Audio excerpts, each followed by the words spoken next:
सो dear friends, capital budgeting का meaning है कि जो भी प्रोजेक्ट आपके सामने हैं इन्वेस्टमेंट के लिए, उन प्रोजेक्ट्स का प्रॉफिटेबिलिटी आप चेक करें, उनका फिजिबिलिटी, उनका वायबिलिटी आप जो है एक बार चेक कर लें। इन्वेस्टमेंट करने से पहले, लॉन्ग टर्म में अपना पैसा ब्लॉक करने से पहले आपको प्रोजेक्ट्स का एवेल्यूएशन करना ज़रूरी है। तो उसके लिए जो टेक्निक्स हैं कैपिटल बजटिंग की, ट्रेडिशनल और मॉडर्न टेक्निक करके दो क्लासिफिकेशन जो है, दो क्लासेस जो है इसकी बनती हैं। दो क्लासेस में हम रखते हैं इन टेक्निक्स को। पहली जो ट्रेडिशनल टेक्निक्स हैं वो टेक्निक हैं जो टाइम वैल्यू ऑफ मनी का कंसिडरेशन नहीं करती है, मतलब डिस्काउंटिंग प्रिंसिपल का यूज़ नहीं करती हैं। आज का पैसा और भविष्य में मिलने वाला पैसा दोनों बराबर माने जाते हैं, इधर टाइम वैल्यू ऑफ मनी का कंसिडरेशन नहीं है। तो वो टेक्निक है आपकी पेबैक पीरियड मेथड और accounting rate of return method, ये हम पढ़ चुके हैं।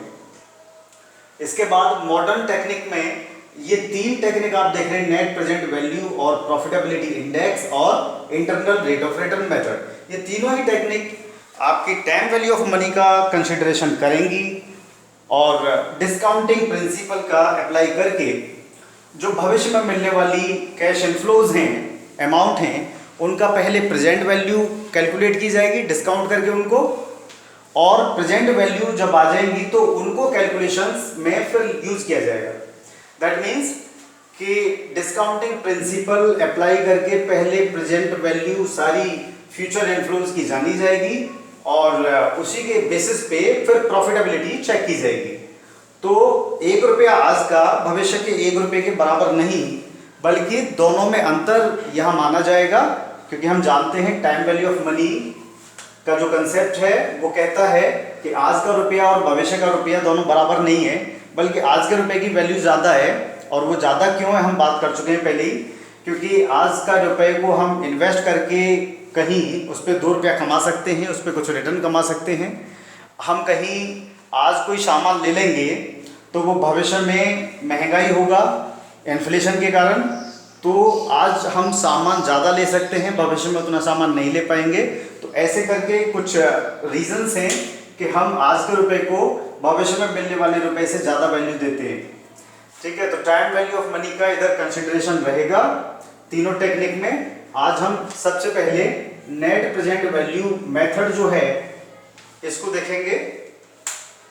तो नेट प्रेजेंट वैल्यू मेथड क्या करता है, किसी प्रोजेक्ट का अप्रेजल के लिए या डिफरेंट प्रोजेक्ट्स का अप्रेजल के लिए, कि प्रोजेक्ट का जो इनफ्लोज हैं उन इनफ्लोज की प्रेजेंट वैल्यू पहले निकाली जाएगी। तो क्या होगा, नेट प्रेजेंट वैल्यू जो हम फाइंड आउट करेंगे उसमें क्या करेंगे, present value of future cash inflows या फ्यूचर इनफ्लोज या कैश इनफ्लोज, सारे कैश इनफ्लोज जो अब फ्यूचर में भविष्य में मिलने वाले हैं उनकी प्रेजेंट वैल्यू हम निकालेंगे पहले, माइनस इनिशियल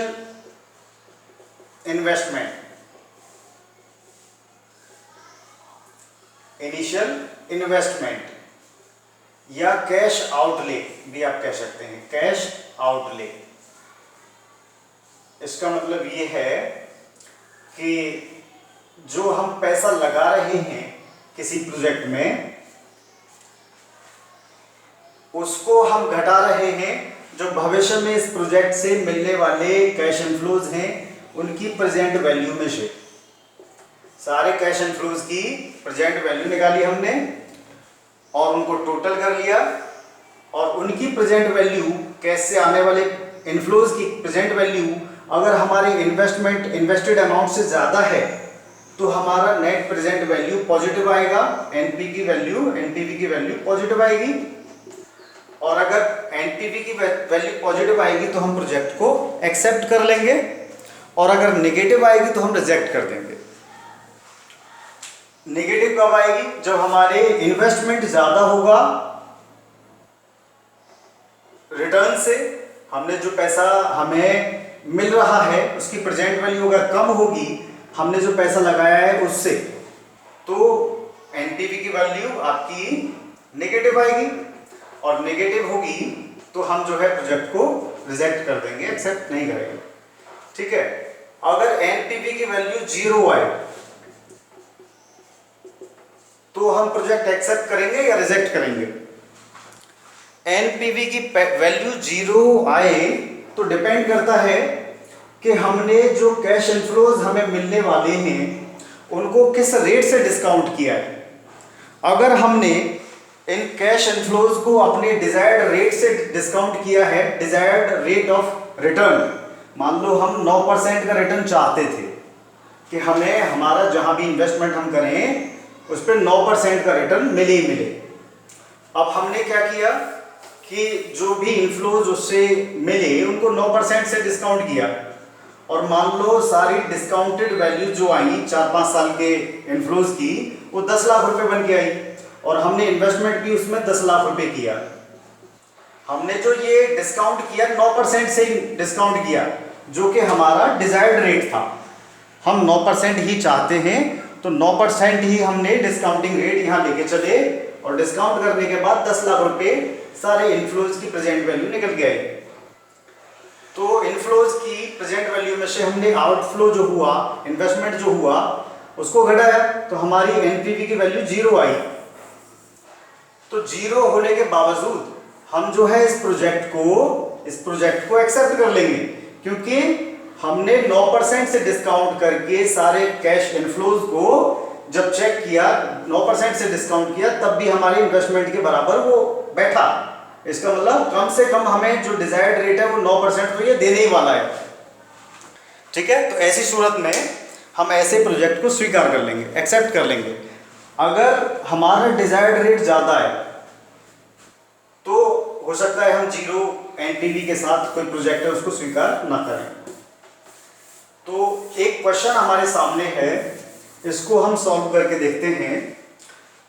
यहां 5 साल का प्रोजेक्ट है और पहले साल में आपको 10 लाख रुपए का इन्वेस्टमेंट करना है, और उससे जो रिटर्न आएंगे 5 साल आपको, पहले साल 1 लाख रुपया आएगा, दूसरे साल 2.5 लाख रुपया, तीसरे साल 3.5 लाख रुपया, चौथे साल 2,65,000 रुपया, और 5वें साल आपको 4,15,000 रुपया रिटर्न के रूप में ये देगा। हमें एनपीवी मेथड के जरिए इसको चेक करना है कि ये प्रॉफिटेबल है या नहीं। तो एनपीवी के लिए हमें क्या चाहिए कि हम इनकी पहले प्रेजेंट वैल्यू निकालेंगे, जो भी 1 लाख, 2.5 लाख, 3.5 लाख और जो अमाउंट है ये, इन सब की प्रेजेंट वैल्यू निकालेंगे, और इनको टोटल करके देखेंगे। फिर देखेंगे कि क्या हमारे इन्वेस्टमेंट के बराबर इनकी वैल्यू बन रही है या उससे ज़्यादा बन रही है। तो अगर ज़्यादा bनेगी तो हम प्रोजेक्ट को स्वीकार कर लेंगे, और अगर इन सारे कैश इनफ्लोज की प्रेजेंट वैल्यू एक क्या कहें कि एक सही रेट ऑफ डिस्काउंट लेके हम जब चेक करते हैं, प्रेजेंट वैल्यू निकालते हैं, अगर वो कम बन रही है इन्वेस्टमेंट से तो हम उसे रिजेक्ट कर देंगे। तो यहाँ पे इन्होंने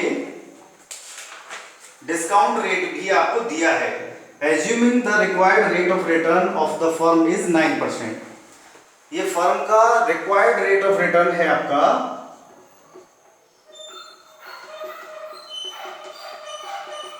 9%।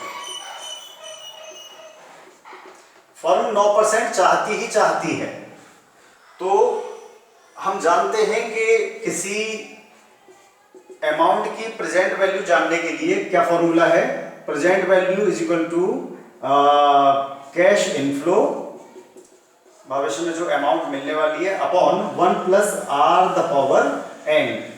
ये फॉर्मूला है सिंपल, किसी भविष्य में मिलने वाली अमाउंट की प्रेजेंट वैल्यू जानने का।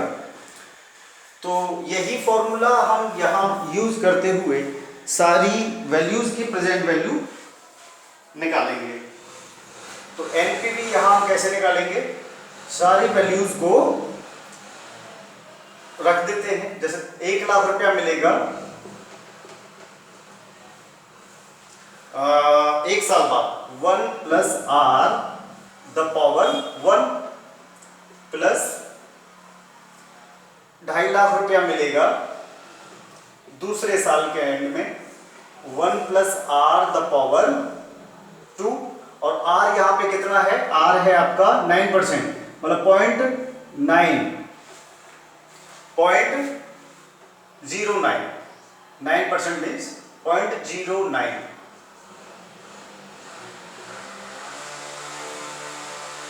थर्ड ईयर के एंड में हमको मिलेगा 3,50,000 रुपया, 1 + 0.09³ हो जाएगा। चौथे साल के एंड में 2,65,000 मिल रहा है,